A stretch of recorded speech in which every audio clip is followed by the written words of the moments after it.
नमस्कार दोस्तों, आपका स्वागत है हमारे यूट्यूब चैनल आंसर देखो पर। देखिए, राजस्थान जीके का क्विज नंबर 10 हम आपके लिए लेके आए हैं कि पटवार, राजस्थान पुलिस और रीट आगे की जो परीक्षाएं होनी है राजस्थान की, उनके लिए काफ़ी इंपॉर्टेंट क्वेश्चंस हैं यहाँ पर ये। और इससे पहले भी हम जो राजस्थान के क्विज जो डाल चुके हैं 9 तक, वो भी आपके लिए काफ़ी इंपॉर्टेंट है। आप उन क्विज को जरूर देखें। और देखिए, ये जो हमारे क्विज हैं इनकी पीडीएफ फाइल हम हमारे टेलीग्राम चैनल आंसर देखो पर जरूर अवेलेबल करवा देंगे आपके लिए। तो हमारे टेलीग्राम चैनल को भी जरूर ज्वाइन कर लीजिए। तो स्टार्ट करते हैं आज का वीडियो। और वीडियो स्टार्ट करने से पहले मैं आपसे एक चीज़ बोलना चाहता हूँ कि आप इन क्वेश्चंस को देख के कमेंट करके जरूर हमें बताएं कि आपको इन क्वेश्चंस में से कितने क्वेश्चंस आपको आते थे। तो स्टार्ट करते हैं आज का वीडियो। देखिए, पहला प्रश्न है, राजस्थान में अनुसूचित जाति के पहले मुख्यमंत्री हैं। देखिए, अनुसूचित जाति के जो पहले मुख्यमंत्री हैं वो हैं जगन्नाथ पहाड़िया। तो इसका आंसर हो जाएगा बी ऑप्शन, जगन्नाथ पहाड़िया। ये जगन्नाथ पहाड़िया जो है 15 जनवरी 1932 को इनका जन्म हुआ था, 15 जनवरी 1932 को। और ये 1980 से 1981 तक राजस्थान के मुख्यमंत्री रहे थे। ये 1 साल के लिए मुख्यमंत्री रहे थे। और इनका ये जो रहने वाले थे ये भरतपुर के थे, और भरतपुर में जो भुसावर कस्बा है वहाँ के रहने वाले थे, भुसावर के। तो इसका आंसर हो जाएगा बी ऑप्शन। अगला प्रश्न देखते हैं। अगला प्रश्न है, निम्न में से कौन सा कथन मुख्यमंत्री के बारे में असत्य है। देखिए, पहला ऑप्शन दिया हुआ है, संविधान में मुख्यमंत्री की नियुक्ति और उसके निर्वाचन के लिए कोई विशेष प्रावधान नहीं है। सही है ये। अनुच्छेद 154 में कहा गया है कि मुख्यमंत्री की नियुक्ति राज्यपाल करेगा। तो ये ऑप्शन बिल्कुल गलत लग रहा है हमें। अगला ऑप्शन देखते हैं, राज्यपाल किसी भी व्यक्ति को मुख्यमंत्री नियुक्त करने के लिए स्वतंत्र है। और अगला है डी ऑप्शन है, संविधान में ऐसी कोई व्यवस्था नहीं है कि मुख्यमंत्री अपनी नियुक्ति से पूर्व सहमत बहुमत सिद्ध करे। तो इसका ऑप्शन हो जाएगा अपने बी ऑप्शन हो जाएगा, जो कि असत्य कथन है। अनुच्छेद 154 में कहा गया है कि मुख्यमंत्री की नियुक्ति राज्यपाल करेगा, ये गलत ऑप्शन है। तो इसका आंसर हो जाएगा बी ऑप्शन। देखिए, अनुच्छेद 154 में जो है, अनुच्छेद 154 होता है कि राज्य की जो कार्यपालिका है उसकी शक्ति राज्यपाल में निहित होती है, और इसका प्रयोग वह जो करता है वह अनुच्छेद 163 के द्वारा करेगा। ठीक है, ये 154 के अनुच्छेद 154 में है। तो इसका आंसर हो जाएगा बी ऑप्शन। अगला प्रश्न देखते हैं। अगला प्रश्न है, भाववट किसके शासनकाल के प्रख्यात संगीताचार्य थे। देखिए, प्रख्यात संगीताचार्य जो थे ये अनूप सिंह बीकानेर के थे। तो इसका आंसर हो जाएगा बी ऑप्शन, भाववट। जो अनूप सिंह बीकानेर के शासनकाल में ये संगीताचार्य थे। तो इसका आंसर हो जाएगा बी ऑप्शन। देखिए, भाववट की अगर रचनाओं के बारे में बात करें तो भाववट ने एक तो आपका अनूप संगीत माला ये लिखा है। ठीक है, एक लिखा है अनूप राम सागर। ऐसे ही एक लिखा है अनुराग माला। ठीक है, और इन्होंने अनूप संगीत संगात ये रत्नाकार ये भी लिखी हुई है। तो इस तरीके की इन्होंने रचयिता है, इसके ग्रंथों के रचयिता है। तो इसका आंसर हो जाएगा बी ऑप्शन। अगला प्रश्न देखते हैं। अगला प्रश्न है, राजस्थान का प्रथम हिंदी साहित्य उपन्यास अवलायों का इंसाफ के लेखक है। देखिए, अवलायों के इंसाफ के लेखक जो है वो अंबिका दत्त त्रिवेदी है। तो इसका आंसर हो जाएगा ए ऑप्शन, अंबिका दत्त त्रिवेदी। अगला प्रश्न देखते हैं। अगला प्रश्न है, माला साधु किस शासक के समकालीन कवि या लेखक थे। ठीक है, देखिए माला साधु जो थे ये राणा प्रताप के समय के समकालीन कवि लेखक थे। तो इसका आंसर हो जाएगा बी ऑप्शन। अगला प्रश्न देखते हैं। देखिए, अगला प्रश्न है, चूरू में किस कला प्रेमी ने नगर श्री शोध संस्थान की स्थापना की थी। देखिए, चूरू में जो नगर श्री शोध संस्थान की जो स्थापना की करने वाले थे वो सुबोध कुमार अग्रवाल थे। इन्होंने 1964 में इसकी स्थापना की थी, 1964 में। अब देखिए, 1964 की बात करें तो इन्होंने ये शेखावटी और बीकानेर की जो लोक कथा है उनके संरक्षण के लिए इस शोध संस्था की स्थापना की थी। और इसीलिए इन्होंने चूरू में इसका गठन किया, और इसको जो नगर श्री शोध संस्थान के नाम से जाना गया। तो इसका आंसर हो जाएगा बी ऑप्शन। अगला प्रश्न देखते हैं। अगला प्रश्न है, राजस्थान की साहित्यिक पत्रिका मरुचक्र प्रकाशित होती है। देखिए, मरुचक्र जो है ये साहित्यिक पत्रिका है ये एक, और ये जो रूपायन संस्थान है जोधपुर में, तो वहां से प्रकाशित होती है। तो इसका आंसर हो जाएगा सी ऑप्शन। अगला प्रश्न देखते हैं। अगला प्रश्न है, राजस्थान की वह संस्था जिसे साहित्यिक सेवियों की शरणस्थली कहते हैं। देखिए, जो साहित्य सेवियों की शरणस्थली जो कहा जाता है उसको कहा जाता है ये अरबी फारसी शोध संस्थान। ये अरबी फारसी शोध संस्थान जो है राजस्थान में टोंक जिले में है, टोंक जिले के अंदर है। और इसका अगर बात करें तो ये देखिए 4 दिसंबर 1900 78 में इसका स्थापना की गई थी, इसकी स्थापना की थी संस्था की, इस संस्था की स्थापना की गई थी। और यहाँ पर अगर बात करें तो देखिए टोंक के जो नवाब हैं उनके द्वारा जो संग्रहित हस्तलिखित ग्रंथ हैं, यहाँ पर दस्तावेज पाए जाते हैं, इसमें साहित्य और शासकीय केंद्र रिकॉर्ड पाए गए हैं यहाँ पर, और उर्दू फारसी पुस्तकें इसमें इस वहाँ पर उपस्थित है। तो ये सारी पुस्तकें रखी हुई हैं वहाँ पर, उर्दू फारसी की किताबें रखी हुई हैं वहाँ पर। तो इसका आंसर हो जाएगा बी ऑप्शन, अरबी फारसी शोध संस्था, जिसे साहित्य सेवियों की शरणस्थली कहा जाता है। अगला प्रश्न देखते हैं। अगला प्रश्न है लिंग्विस्टिक सर्वे ऑफ इंडिया के लेखक हैं जिसमें राजस्थानी बोलियों और राजस्थान शब्द का उल्लेख हुआ है। देखिए लिंग्विस्टिक जो सर्वे ऑफ इंडिया के लेखक जो है वो है अब्राहम गियर्सन। तो इसका आंसर हो जाएगा बी ऑप्शन। अगर इनके बारे में बात करें तो ये 1912 में इन्होंने ये पुस्तक लिखी थी, 1912 में, और इस पुस्तक में इन्होंने पहली बार राजस्थान की बोली और राजस्थान शब्द का उल्लेख किया था। तो इसका आंसर हो जाएगा बी ऑप्शन। अगला प्रश्न देखते हैं। देखिए अगला प्रश्न है ब्रजनिधि के नाम से कौन सा शासक अपनी कविताओं को लिखता था। देखिए ब्रजनिधि के नाम से जो अपनी जो कविताओं को लिखते थे वो थे सवाई प्रताप सिंह। तो इसका आंसर हो जाएगा सी ऑप्शन। देखिए सवाई प्रताप सिंह जो जयपुर के महाराजा सवाई प्रताप सिंह थे ये, और ये पूरे समय युद्धों से घिरे रहते थे, युद्धों में बिजी रहते थे, लेकिन उसके बाद में भी ये कला साहित्य के प्रेमी थे। तो इस वजह से ये अपनी जो रचनाएं लिखते थे वो ब्रजनिधि के नाम से लिखा करते थे। तो इनकी जो भाषाएं होती थी, इनकी जो भाषा होती थी कविता के अंदर, वो ढूंढाड़ी और ब्रज भाषाएं होती थी। जो ढूंढाड़ी और ब्रजभाषा, ठीक है, ये ब्रजभाषा में इनमें अपनी कविताएं लिखा करते थे। देखिए इनके द्वारा जो लिखी गई हैं रचनाएं, उनके बारे में अगर बात करें तो देखिए इन्होंने प्रतिलिपि स्नेह संग्राम लिखा हुआ है, ऐसे ही फाग रंग लिखा हुआ है, प्रेम प्रकाश लिखा हुआ है, रसक ये जो झूमक बतीसी लिखा हुआ है। इन्होंने काफ़ी सारी जो है अपनी लिखी हुई हैं, काफ़ी इन्होंने कविताएं वगैरह लिखी हुई हैं। तो इसीलिए इसका आंसर हो जाएगा सी ऑप्शन। अगला प्रश्न देखते हैं। अगला प्रश्न है राजस्थान ऊर्जा विकास निगम लिमिटेड के बारे में कौन सा तथ्य सही नहीं है। ऑप्शन देखते हैं इसका। ऑप्शन जो है, ऑप्शन दे रखा है, यह ऊर्जा क्रय विक्रय व्यवसाय के लिए बनाया गया है, बिल्कुल सही है। इसे कंपनीज एक्ट 2013 के अंतर्गत सम्मानित किया गया, ये भी सही है। मंत्रिमंडल निर्णय के पश्चात यह 2015 में गठित की गई, ये भी सही है। और यह वितरण निगमों, प्रसारण निगम एवं उत्पादन निगम की सूत्रधारी कंपनी है। तो ये इसका आंसर गलत हो जाएगा, ये आंसर हो जाएगा डी ऑप्शन इसका। ये बिल्कुल सही नहीं है क्योंकि ये सूत्रधारी कंपनी नहीं है, और वितरण प्रसारण और उत्पादन की। तो इसका आंसर हो जाएगा डी ऑप्शन। अगला प्रश्न देखते हैं। देखिए अगला प्रश्न है आईने अकबरी का ढूंढाड़ी भाषा में अनुवाद किसने किया। देखिए आईने अकबरी का जो ढूंढाड़ी भाषा में जो अनुवाद किया था ये गुमानी राम कायस्थ ने किया था। तो इसका आंसर हो जाएगा सी ऑप्शन, गुमानी राम कायस्थ। और देखिए ये जो आईने अकबरी है 1795 ईस्वी की है, 1795 ईस्वी की। और इसकी अगर बात करें तो राजस्थानी शोध संस्थान जो चौपासनी है वहां पर ये अबुल फजल, ठीक है, अबुल फजल ने ये लिखी थी आईने का, इनके द्वारा लिखी हुई है आईने अकबरी, और ये 1795 की ईस्वी की लिखी हुई है। तो इसके बारे में बात करें तो देखिए जो ढूंढाड़ी भाषा में जो अनुवाद करने वाले थे गुमानीराम कायस्थ थे। तो इसका आंसर हो जाएगा सी ऑप्शन। अगला प्रश्न देखते हैं।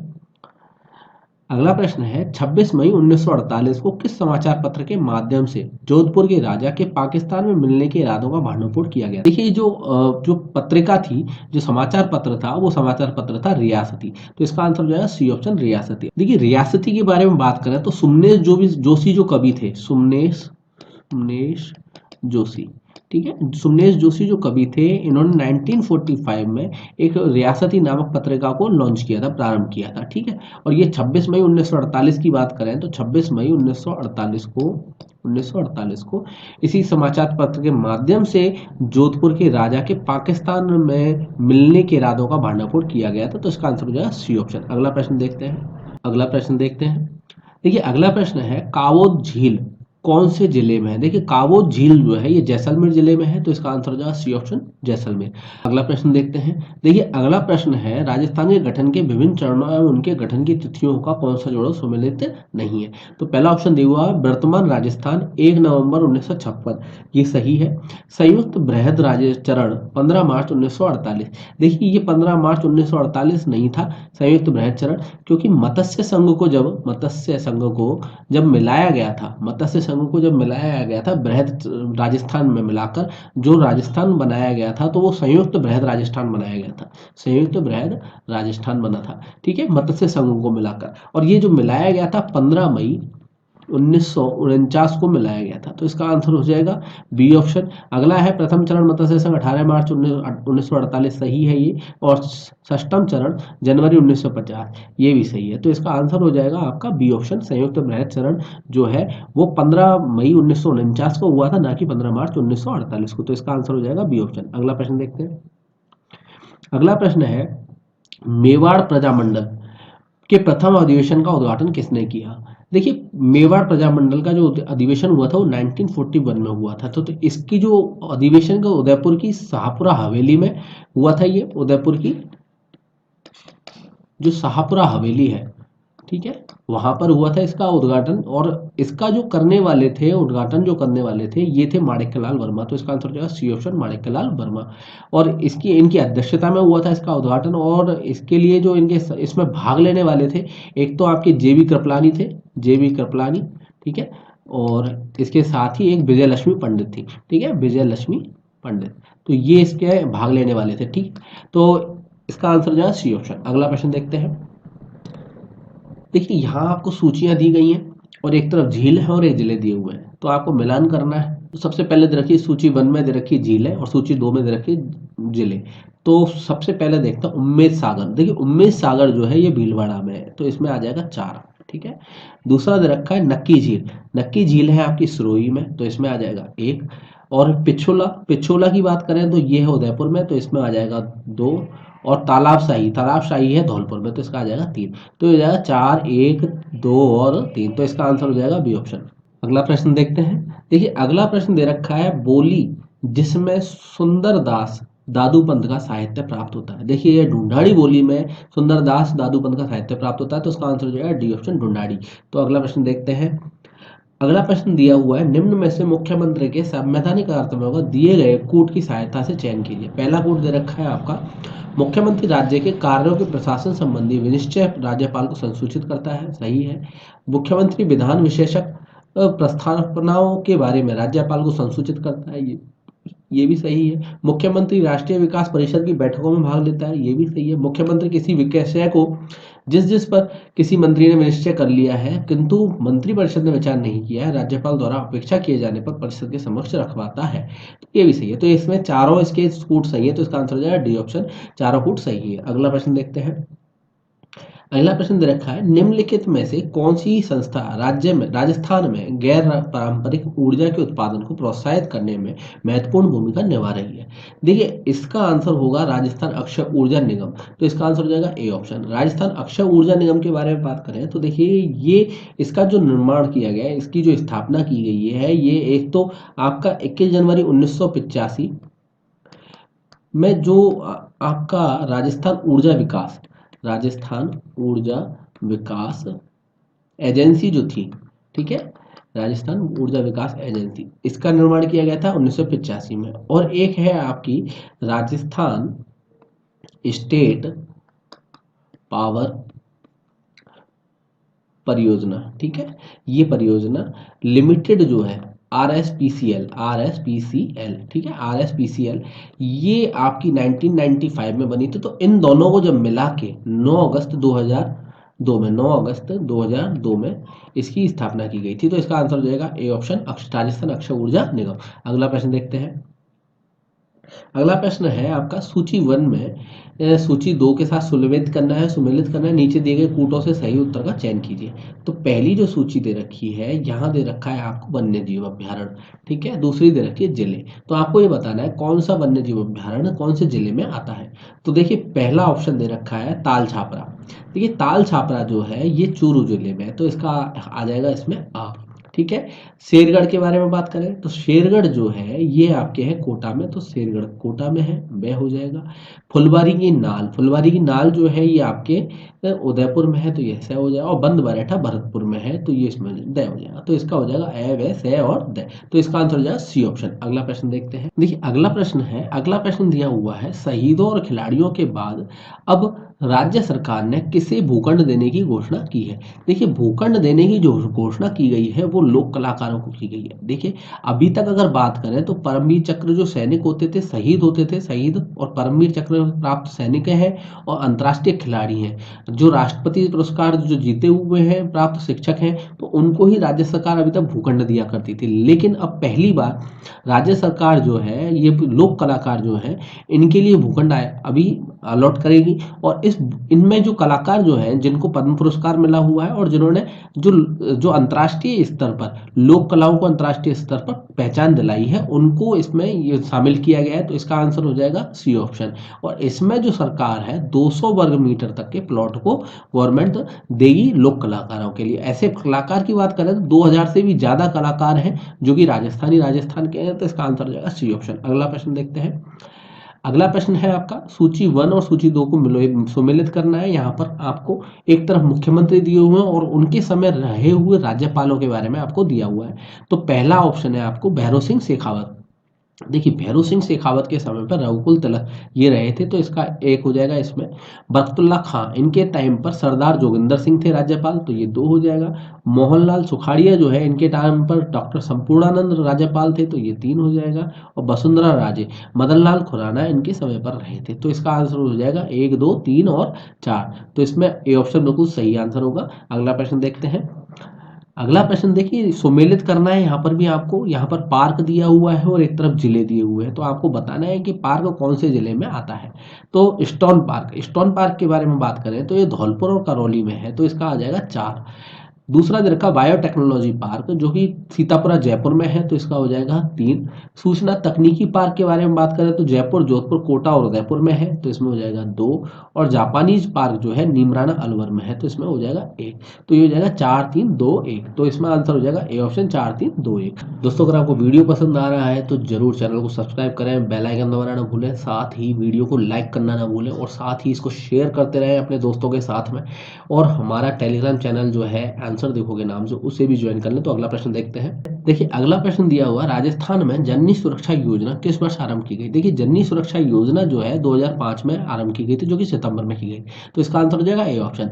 अगर इसकी बात करें, जननी सुरक्षा योजना जो है ये 2005 में जो भारत सरकार का जो स्वास्थ्य और परिवार कल्याण मंत्रालय है उसके द्वारा प्रायोजित की गई योजना है। और इस योजना में जो गरीबी रेखा से जो नीचे जीवन यापन कर रही हैं महिलाएं, और वो संस्थागत प्रसूति कराने के लिए अगर उनको 1000 रुपये का आर्थिक सहायता प्रदान की जाती है। तो इसका आंसर हो जाएगा ए ऑप्शन। अगला प्रश्न देखते हैं। देखिए, अगला प्रश्न है, राजस्थान सरकार द्वारा ई धरती कार्यक्रम प्रारंभ किया गया जिसका संबंध। देखिए, राजस्थान सरकार ने जो ई धरती कार्यक्रम प्रारंभ किया था, ये राजस्थान के जितने भी गांव हैं उनके राजस्व मानचित्रों को डिजिटलाइज करने का इसमें संबंध था इसका। तो इसका आंसर हो जाएगा सी ऑप्शन। देखिए, इसमें अगर बात करें ई धरती कार्यक्रम में जो पहली तहसील थी वो आपको याद रखनी है, उनियारा तहसील। ठीक है, ये उनियारा तहसील को इसमें सबसे पहले डिजिटलाइज किया गया था। तो इसका आंसर हो जाएगा सी ऑप्शन। अगला प्रश्न देखते हैं।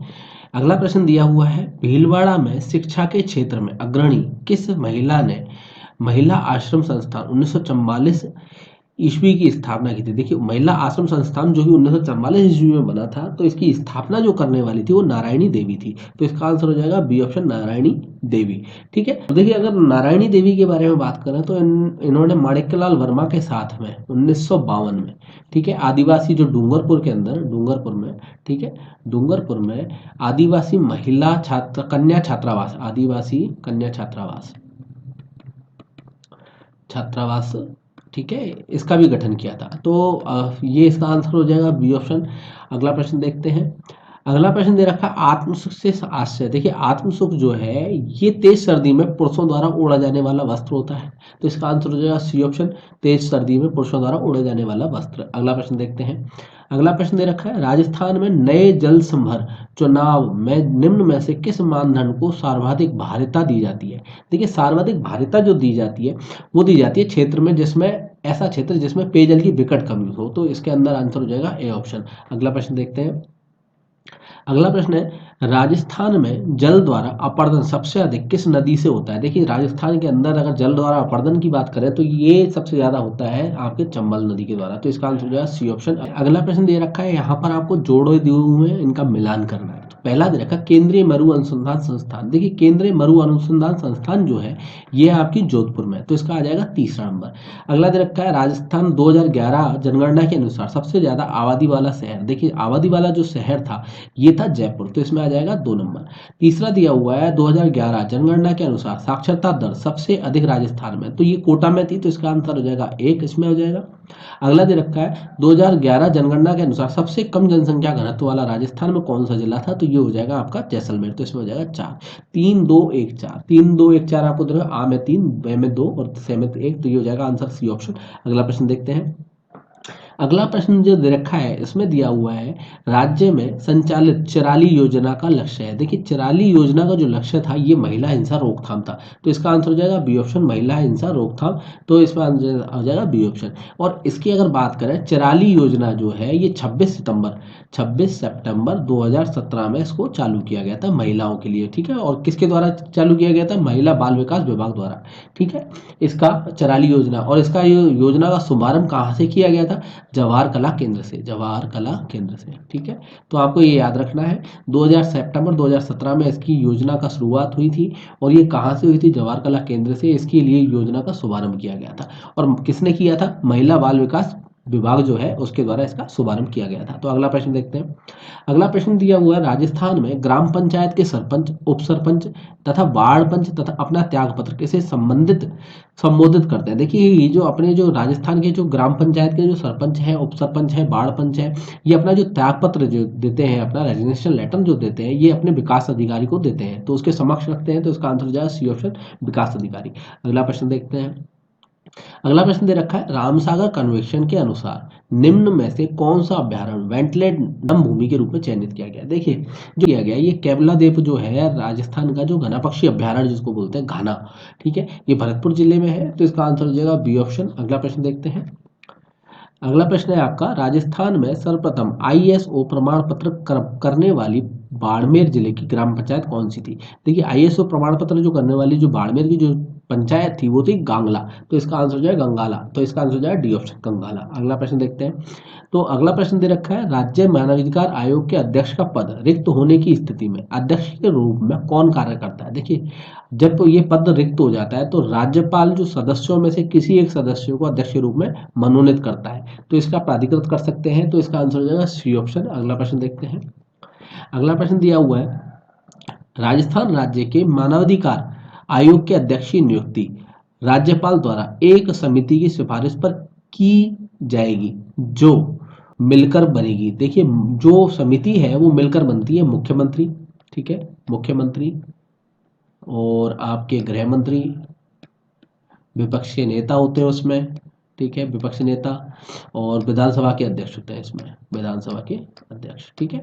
तो इसका आंसर हो जाएगा मुख्यमंत्री, विधानसभा के अध्यक्ष, गृह मंत्री और विपक्ष के नेता, तो इसका आंसर हो जाएगा बी ऑप्शन। अगला प्रश्न देखते हैं। देखिए अगला प्रश्न जो दिया हुआ है इसमें दिया हुआ है राजस्थान के राज्य वित्त आयोग के बारे में असत्य को छांटिए। देखिए असत्य जो कथन है इसका गठन भारतीय संविधान के अनुच्छेद 243 आई के अंतर्गत 24 अप्रैल 1994 को किया गया, बिल्कुल सही है।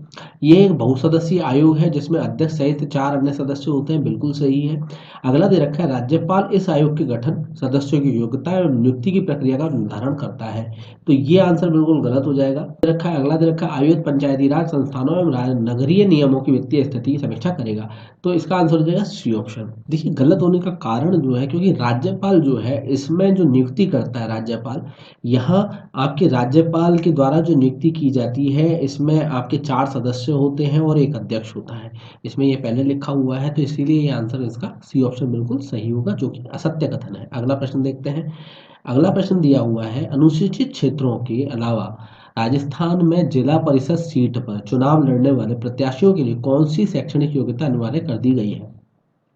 देखिए वसुंधरा राजे की बात करें, अभी जो हाल में अभी जो अपने मुख्यमंत्री हैं गहलोत सरकार जो है राजस्थान के अंदर कांग्रेस सरकार है, इससे पहले जब बीजेपी की सरकार थी तो वहां पर 5वीं पास जरूर मांगा गया था, जहां पर ये प्रत्याशी जो थे वो 5वीं पास होना जरूरी था। अनुसूचित क्षेत्र के अलावा राजस्थान में जिला परिषद सीट पर चुनाव लड़ने के लिए जो भी प्रत्याशी होगा उसकी शैक्षणिक योग्यता 5वीं साल तक होनी चाहिए थी, 5वीं वर्ष क्लास तक होनी चाहिए, लेकिन अभी अगर बात करें तो अब जो है ये योग्यता हटा दी गई है, तो इसमें से कोई नहीं, इनमें कोई भी योग्यता नहीं चाहिए, तो इनके लिए आंसर हो जाएगा डी ऑप्शन। देखिए जो प्रत्याशी है वो चाहे निरक्षर हो, तो वो भी चुनाव लड़ सकता है, तो इसका आंसर हो जाएगा डी ऑप्शन। अगला प्रश्न देखते हैं। अगला प्रश्न दिया हुआ है, राजस्थान लोक सेवा आयोग के सदस्यों के संबंध में निम्नलिखित में से कौन सा कथन सही नहीं है? पहला रहेगा सदस्यों की नियुक्ति राज्यपाल द्वारा की जाएगी, सही है बिल्कुल। सदस्य अपने पद ग्रहण करने की तारीख से 6 वर्ष की अवधि अथवा 65 वर्ष, देखिए 65 वर्ष ना होकर ये 62 वर्ष होता तो ये सही होता है, तो इसलिए इसका आंसर हो जाएगा बी ऑप्शन। अगला प्रश्न देखते हैं। अगला प्रश्न दे रखा है, राजस्थान पुलिस द्वारा जरूरी परिस्थितियों में बाहर निकलने की अनुमति देने के लिए किस ऐप को लॉन्च किया गया? देखिए जो ऐप लॉन्च जो की गई है, राजकॉप सिटीजन ऐप लॉन्च की गई है, तो इसका आंसर हो जाएगा ए ऑप्शन। ये लॉकडाउन की स्थिति में, अभी जो आपातकालीन स्थिति लगी हुई है, लॉकडाउन की स्थिति हो रखी है, तो इसमें जो कर्मचारी हैं और जो कंपनी के कर्मचारी हैं उनको परिस्थिति से बाहर निकलने के लिए जो अनुमति दी गई है वो राजकॉप सिटीजन ऐप के द्वारा दी गई है, तो इसका आंसर हो जाएगा ए ऑप्शन। अगला प्रश्न देखते हैं। अगला प्रश्न है, राजस्थान के मुख्यमंत्री के रूप में सर्वाधिक बार शपथ लेने किसने ली थी? देखिए सर्वाधिक बार शपथ की बात करें तो हरदेव सिंह जोशी और भैरव सिंह शेखावत ने इन्होंने शपथ ली है, तो इसका आंसर हो जाएगा बी ऑप्शन। अगला प्रश्न देखते हैं। अगला प्रश्न दे रखा है, सक्षम अभ्यास दृष्टि और जागृति किस कार्यक्रम के अंग है? देखिए ये कार्यक्रम के अंग है, ये है बालिका शिक्षा में नवाचार के, तो इसका आंसर हो जाएगा डी ऑप्शन। अगला प्रश्न देखते हैं। अगला प्रश्न दिया हुआ है, यहाँ पर दो, एक तरफ तो जिले दिए हुए हैं, उनका आकार बताया हुआ है, तो आपको ये बताना है कौन से आकार, किस जिले का किस तरीके का आकार है। तो यहाँ पर आपको यही बताना है कौन से जो जिले का आकार जो दिया हुआ है सामने उनके, वो सही है या गलत है। तो देखिए जोधपुर की बात करें तो जोधपुर का जो आकार होता है ये है मयूराकार है इसका, तो इसमें ये दे रखा है अनियमित बहुभुजाकार, तो ये तो रॉन्ग है, ठीक है। दूसरा दे रखा है सीकर, सीकर चंद्राकार या फिर कटोरे नुमा होता है, ठीक है, प्याले नुमा इस तरीके से लगता है, तो ये बिल्कुल सही दे रखा है दूसरा, दूसरा बिल्कुल सही है। जैसलमेर की बात करें, जैसलमेर का जो आकार है ये अनियमित बहुभुजाकार है, तो इसका इसमें जो होना चाहिए था इसके सामने ये, तो ये बिल्कुल गलत लिखा हुआ है मयूराकार, ये गलत है। करौली की बात करें तो ये बतकाकार होता है, तो ये आपका सही है, तो दूसरा और चौथा बिल्कुल सही होगा, तो इसका आंसर हो जाएगा ए ऑप्शन। अगला प्रश्न देखते हैं। देखिए अगला प्रश्न जो है इसमें दे रखा है, निम्न में से कौन सा गढ़ सुदर्शनगढ़ के नाम से भी जाना जाता है? देखिए सुदर्शनगढ़ के नाम से जो जाना जाता है वो नाहरगढ़ भी जाना जाता है, तो इसका आंसर हो जाएगा ए ऑप्शन। देखिए अगला प्रश्न देखते हैं। अगला प्रश्न दे रखा है, गर्भगुंजन तोप निम्न में से किस दुर्ग में स्थित है? देखिए गर्भगुंजन तोप जो है ये तारागढ़ दुर्ग में स्थित है, तो इसका आंसर हो जाएगा सी ऑप्शन। तारागढ़ दुर्ग जो है ये आपका ये गिरि दुर्ग है, ठीक है, एक तरीके का ये गिरि दुर्ग है, ये इनका उत्कृष्ट उदाहरण है गिरि दुर्ग का। और इसकी बात करें तो ये बूंदी में है तारागढ़ दुर्ग, ठीक है, बूंदी में। और ये क्या है, ऊंची चोटी पर है, तो ऊंची चोटी पर होने की वजह से ये आकाश से, धरती से अगर आकाश में देखते हैं तारे तारे देखते हैं उसी तरीके से ये नजर आता है, तो इसीलिए इसका नाम तारागढ़ रखा गया है, तो इसीलिए इसका नाम तारागढ़ है, ठीक है, इसको प्रसिद्ध किया गया है, तो इसका आंसर हो जाएगा सी ऑप्शन। और इसकी अगर बात करें तो इसको जो रुडयार्ड जो है, रुडयार्ड, ठीक है, रुडयार्ड, ये रुडयार्ड जो किपलिंग थे, इन्होंने विदेशी पत्रकार थे, ये किपलिंग, रुडयार्ड किपलिंग ये विदेशी पत्रकार थे, इन्होंने बोला था कि यह मानव निर्मित नहीं बल्कि फरिश्तों द्वारा बनाया गया दुर्ग है, तो इसका आंसर हो जाएगा सी ऑप्शन। अगला प्रश्न देखते हैं। अगला प्रश्न दे रखा है, सूची दी हुई है एक तरफ और आपको एक तरफ स्थान दिए हुए हैं, एक तरफ उद्योग दिए हुए हैं, आपको बताना कौन सा उद्योग किस जगह पर है। तो पहला दे रखा है ब्यावर, ब्यावर की बात करें तो ब्यावर है यहाँ पर वस्त्र के मामले में, तो ये हो जाएगा तीसरा। दूसरा दे रखा है भरतपुर, भरतपुर की बात करें तो सरसों के तेल के लिए फेमस है, तो ये हो जाएगा पहला उद्योग जो है। देखिए गंगानगर की बात करें तो गंगानगर में ये चीनी मिल, तो इसमें ये दूसरा हो जाएगा। केशवना गुंजर, ये है केशवना गुंजर, तो ये है कागज के लिए, तो ये हो जाएगा 4, तो इसमें हो जाएगा 3 1 2 4, तो पहला ऑप्शन बिल्कुल सही होगा इसमें 3 1 2 4, तो बी ऑप्शन बिल्कुल सही होगा, तो इसका आंसर हो जाएगा बी ऑप्शन। अगला प्रश्न देखते हैं। अगला प्रश्न दे रखा है, चावड़ शैली के प्रसिद्ध चितेरे नसरुद्दीन ने रागमाला का चित्रण किस शासक के संरक्षण में किया? देखिए रागमाला का जो जो जो चित्रे थे, ये प्रसिद्ध चित्रे थे नसरुद्दीन चावड़ शैली के, और इन्होंने जो रागमाला का चित्रण किया था ये अमर सिंह के संरक्षण में किया था, तो इसका आंसर हो जाएगा डी ऑप्शन। अगला प्रश्न देखते हैं। अगला प्रश्न दे रखा है, पशु पक्षियों को महत्व देने वाले स्कूल ऑफ पेंटिंग का नाम है? देखिए स्कूल ऑफ पेंटिंग का जो नाम है वो है बूंदी शैली, तो इसका आंसर हो जाएगा ए ऑप्शन। अगला प्रश्न देखते हैं। अगला प्रश्न दे रखा है, जर्मन चित्रकार एच मूलर द्वारा चित्रित यथार्थवादी शैली के चित्र किस स्थान के राजकीय संग्रहालय में उपस्थित है? देखिए ये उपलब्ध जो है ये है आपके बीकानेर के जो संग्रहालय है, राजकीय संग्रहालय, तो वहां पर उपलब्ध है, तो इसका आंसर हो जाएगा सी ऑप्शन। तो धन्यवाद दोस्तों, ये था आपके लिए बहुत ही इंपॉर्टेंट राजस्थान जीके का क्विज नंबर 10 था, और इससे पहले के जो हमने क्विज आपके लिए अवेलेबल कराया उनको भी जरूर देखें। अगर आपको वीडियो हमारा पसंद आया तो जरूर वीडियो को लाइक करें, चैनल को सब्सक्राइब करें, साथ ही हमारा टेलीग्राम चैनल भी ज्वाइन करें अगर आपको वीडियो पसंद आया तो, और साथ ही बेल आइकन दबाना ना भूलें ताकि आपको हमारे वीडियोज़ के अपडेट नोटिफ़िकेशन मिलते रहें। धन्यवाद।